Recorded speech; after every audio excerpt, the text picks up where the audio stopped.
Fox 12 Investigates is uncovering new details tonight about the people arrested after the protest at Portland State University, including why 4 of those arrested after the library was cleared will not be prosecuted. Before we get to that, we want to first go back to Monday night when a joint news conference was held with local leaders as protesters began to occupy the library.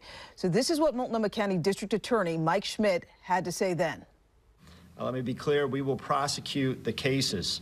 Pending review of evidence, of course, that is able to be collected, provided by law enforcement, I expect that felony charges could be filed, depending on what evidence we gather. Again, that was Monday night. Thursday, after Portland police moved in to clear the library, arresting several people, DA Mike Schmidt echoed his same message from earlier in the week. I want to again be very clear. We will prosecute these cases, and we'll use every tool at our disposal to make sure that people are held accountable. We will make charging decisions as appropriate once the evidence is collected and reviewed.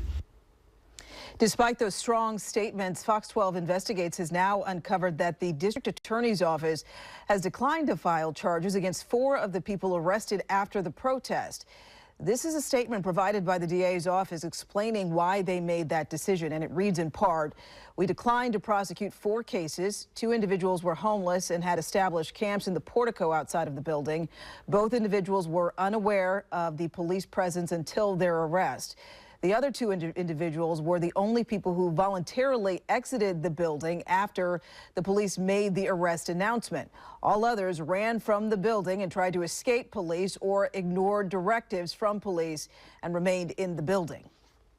In all, the district attorney's office issued charges in 27 of the 31 cases referred to them by law enforcement.